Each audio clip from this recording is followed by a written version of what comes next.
Hello friends, welcome to my YouTube channel. इस video में हम स्टडी करेंगे osteoporosis. So if you new to my YouTube channel then click the subscribe button to get latest video. So in this video we discuss about first definition, second cause, third types, fourth clinical manifestation, fifth pathophysiology, sixth diagnostic evaluation and seventh management. So let start the video. सो हमारा क्या topic है? Osteoporosis. Okay, osteoporosis दो word से मिलके बना है। First क्या है? ओस्टियो और सेकंड क्या है? प्रोसिस। ओके, देखिए फर्स्ट क्या है? ओस्टियो और सेकंड क्या है? Process. Osteo means bone, okay, और प्रोसिस मीन्स पोर्स का फॉर्मेशन हो जाना या होल्स।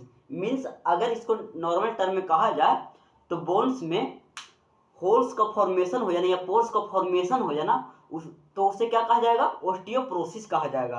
ओके, तो इसको हम नॉर्मल टर्म में डिफाइन किया जाए तो ये कह सकते हैं a condition in which holes या pores formation in bones is known as osteoporosis. Okay, so हम लोग इसका फर्स्ट क्या देख लेते हैं? डिफिनेशन देख लेते हैं। ओके, डिफिनेशन क्या कह रहा है?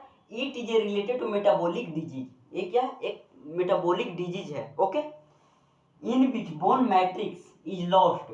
क्या हो रहा है इसमें? जो बोन का मैट्रिक्स है मीन्स मासेज, जैसे मान लीजिए बोन है, ओके, ये बोन है, उसका जो मासेज है वो कम हो रहा है। क्या हो रहा है? कम हो जा रहा है किसी कंडीशन की वजह से।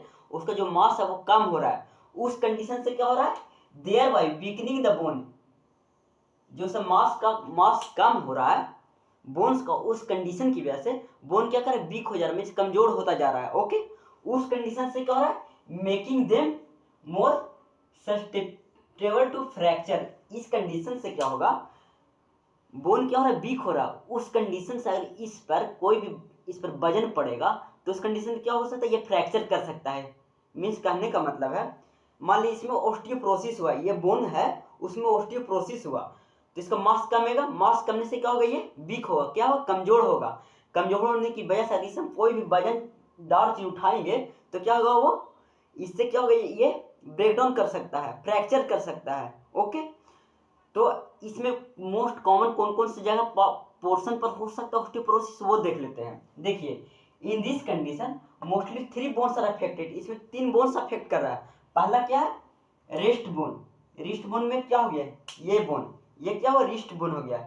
ये अफेक्ट करेगा। ये कैसे अफेक्ट करेगा ये देखते हैं।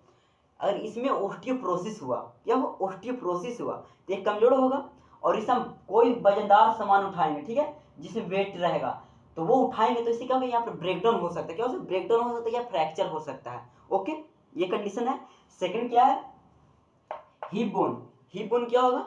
हिप बोन जो हमारा कमर पास का बोन होता है उसे हिप बोन कहते हैं। ओके, उस पर कैसे वो हो सकता है? अरे जब हम लोग बैठेंगे, ठीक है, जब हम लोग बैठेंगे तो उससे क्या होगा? जो हमारा बॉडी का ऊपर पोर्शन है वो उसका सारा वेट कहाँ पर जाएगा? हिप पर जाएगा। हिप पर जाएगा और हिप में ओस्टियोप्रोसिस हुआ है तो क्या हो जाएगा? उससे वो फ्रैक्चर कर सकता है। ओके, अब हम नेक्स्ट क्या कह रहे हैं? Vertebral column. क्या? वर्टिब्रल कॉलम, जैसे वर्टिब्रल कॉलम जो हमारा ये स्पाइन है उसमें वो फ्रैक्चर कैसे कर सकता है? जैसे हम लोग खड़ा हुए हैं, ओके, खड़ा है तो हमारा बॉडी का जो वेट है वो सब कहाँ जा रहा है? इस पर जा रहा है, क्योंकि ये हमारा फ्रेमवर्क है।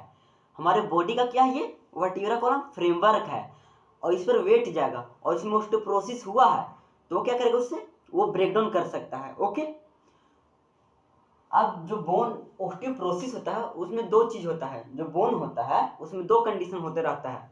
एक होता है ओस्टियोक्लास्ट होता है, एक होता है ओस्टियोब्लास्ट होता है। ओके, ओस्टियोक्लास्ट में क्या होता है? देखिए, बोन का रिजॉर्प्शन होता है। जो बोन क्या होगा? उसका बोन का रिजॉर्प्शन मीन्स बोन वहां पर से धीरे धीरे अपना टूटेगा वहां पर, मतलब मीन्स अपना वो कुछ, जैसे कैसा होता है, जैसे लकड़ी हो उसमें से जैसे घून लग जाता है तो उसमें क्या होता है? वो उसको धीरे धीरे निकलते जाता है घून से, मतलब उसका कुछ टाइप का मिहिन टाइप का उससे निकलता रहता है। तो वो क्या बोन रिजॉर्प्शन में होता है। जैसे ये बोन है तो क्या होगा? धीरे धीरे इसमें से कुछ कुछ पोर्शन निकलते जाएगा। जब ओल्ड पोर्शन जो टिश्यूज का जब डेथ कर जाएगा वो क्या होगा? वो बाहर होता जाएगा तो वो क्या होगा? बोन रिजॉर्प्शन कहते हैं उसको। तो बोन रिजॉर्प्शन देखिए, बोन रिजॉर्प्शन, ओके, तो इसको मेडिकल टर्म में क्या कहा जाएगा? ओस्टियो ओस्टियोक्लास्ट, क्या ओस्टियोक्लास्ट कहते हैं बोन रिजॉर्प्शन को। ओके, और बोन जो फॉर्मेशन होगा उसको क्या कहा जाएगा, ओस्टियोब्लास्ट कहा जाता है। Bone formation,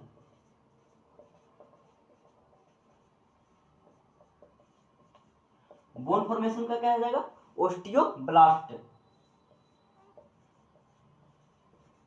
osteoblast. मीन्स जो ये दोनों प्रोसेस है बोन में, नॉर्मल जो बोन है उसमें रेगुलर चलता ही रहता है।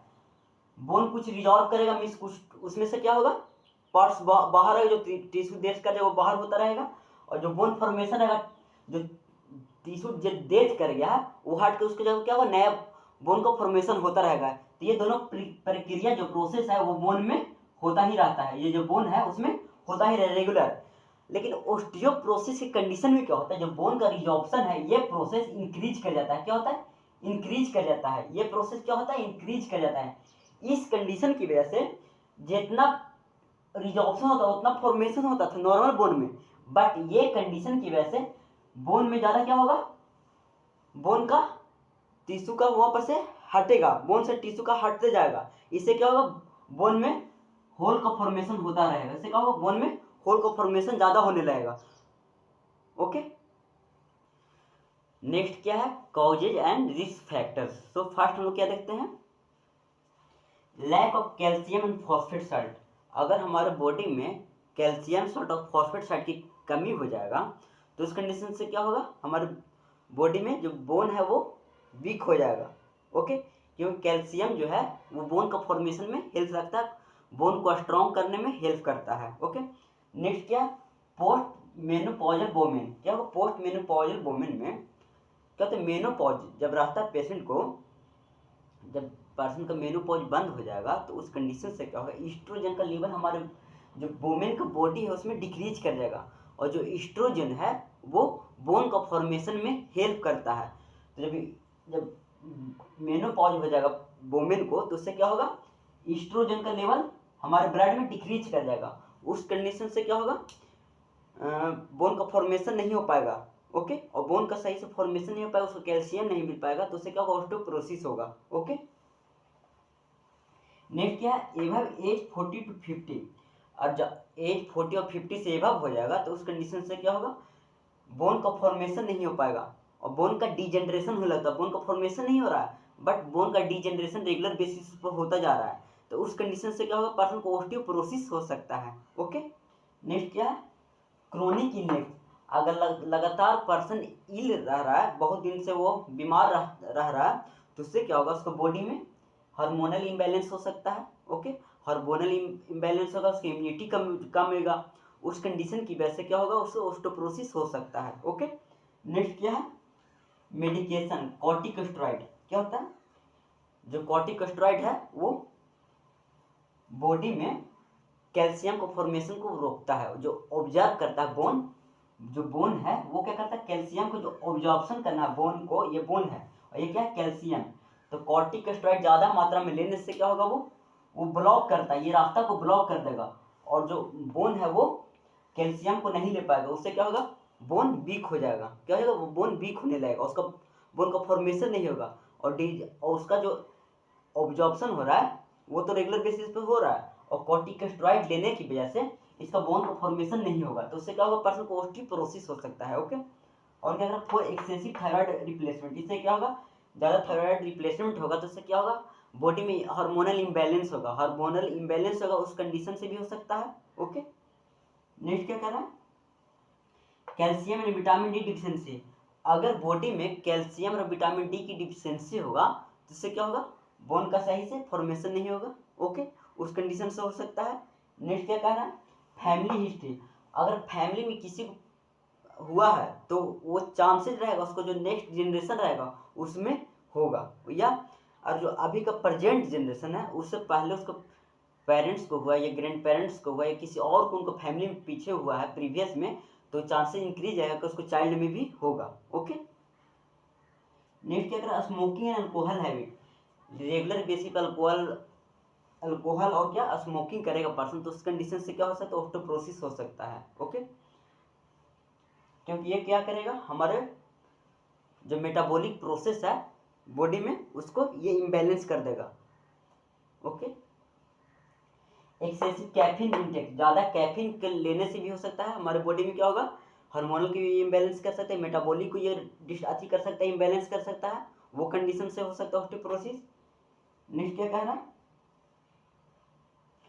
प्रोलॉन्ग बेड रेस्ट, क्या ज़्यादा पर्सन बेड पर रह रहा है, ज़्यादा वो बेड पर रह रहा है, तो उससे क्या होगा, उसका वर्कआउट बॉडी का नहीं होगा, मसल का वर्कआउट नहीं होगा, बोन का वर्कआउट नहीं होगा, तो क्या होगा उसमें बोन को फॉर्मेशन नहीं हो पाएगा, क्योंकि कैल्शियम वो ऑब्जर्व नहीं कर पाएगा। ओके, उस कंडीशन से क्या हो सकता है, ऑस्टियोपोरोसिस हो सकता है।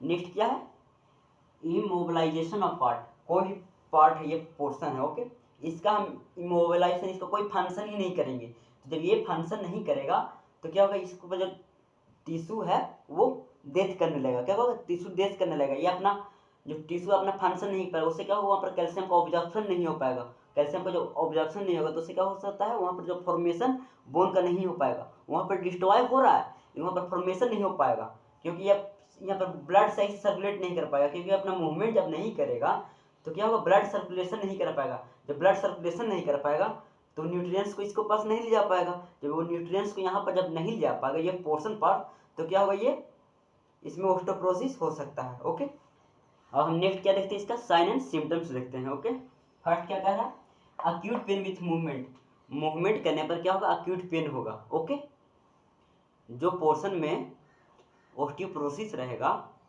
और वो पोर्शन को पर्सन मूव करेगा, वो पोर्शन को, जैसे ये पोर्शन में ऑस्टियोपोरोसिस हुआ है और ये पोर्शन को वो मूव करेगा तो इसमें क्या होगा, उसमें पेन होगा, अक्यूट पेन होगा।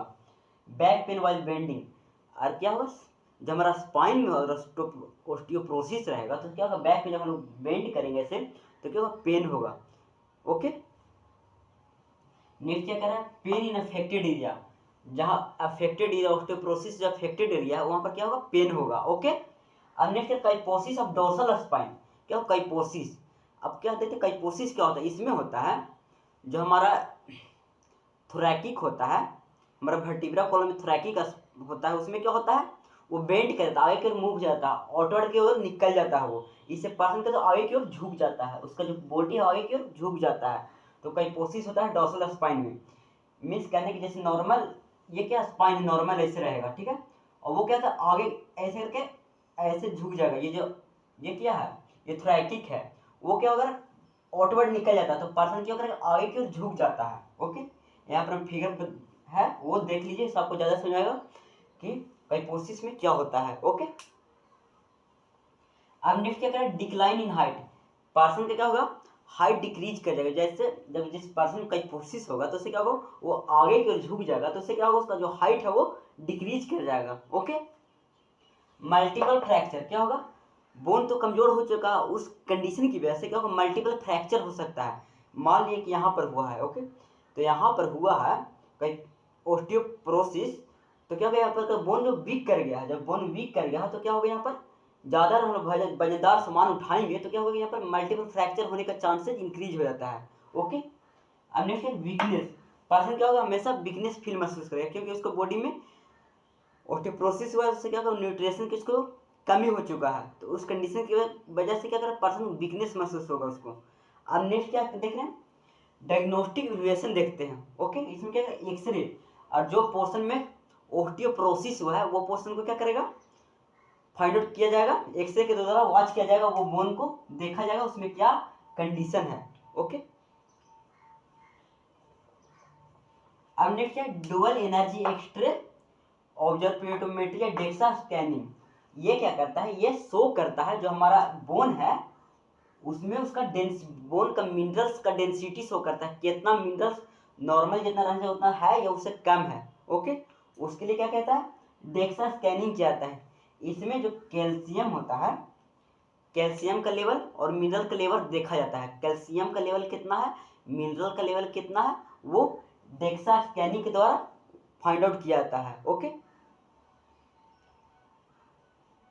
आगे बोन बायोप्सी सो थीन पोरस बोन, क्या बोन बायोप्सी, बोन बायोप्सी में क्या कहता है, उसमें देखा जाता है, बोन का बायोप्सी किया जाता है, लैब में उसको बोन का कोई टिश्यू वहाँ पर लिया जाएगा और उसको लैब में भेजा जाएगा और उसमें देखा जाएगा कि वो कितना थीन है, कितना पोर, उसमें कितना होल हो चुका है। ओके, वो शो किया जाता है बोन बायोप्सी के द्वारा।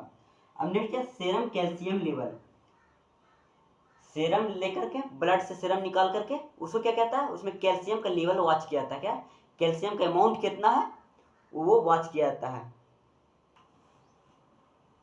अब हम नेक्स्ट क्या देखते हैं, मेडिकल मैनेजमेंट। ओके, फर्स्ट क्या है, adequate intake of calcium 1.5 gram per day.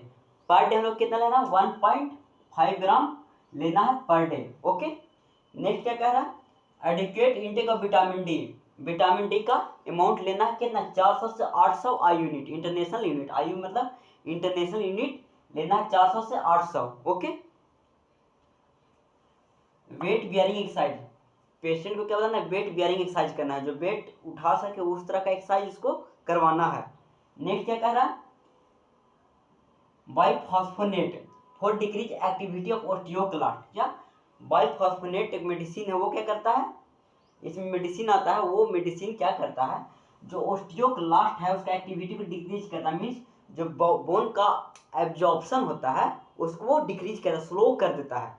Okay, क्योंकि वही ना बढ़ गया था, इसी की वजह से ऑस्टियोपोरोसिस हो रहा था, तो वो लेवल को वो डिक्रीज कर देगा। जो बोन का डिजेनरेशन हो रहा था, बोन का डिजेनरेट कर रहा था, उसको वो बोन जो डिजेनरेट कर रहा था उसका लेवल जो इंक्रीज हो गया था वो उसको डिक्रीज कर देगा। ओके, अब नेक्स्ट क्या है, डाइटरी मैनेजमेंट देखते हैं। उसमें पहला क्या, इनटेक मोर मिल्क। क्या, ज़्यादा मिल्क लेना है, उसमें क्या, ज़्यादा उसमें कैल्शियम होता है, इसलिए मिल्क को ज़्यादा पेशेंट को बताना है कि आप ज़्यादा मिल्क लीजिए। ओके, अपने डाइट में, diet should be rich in vitamin D and protein.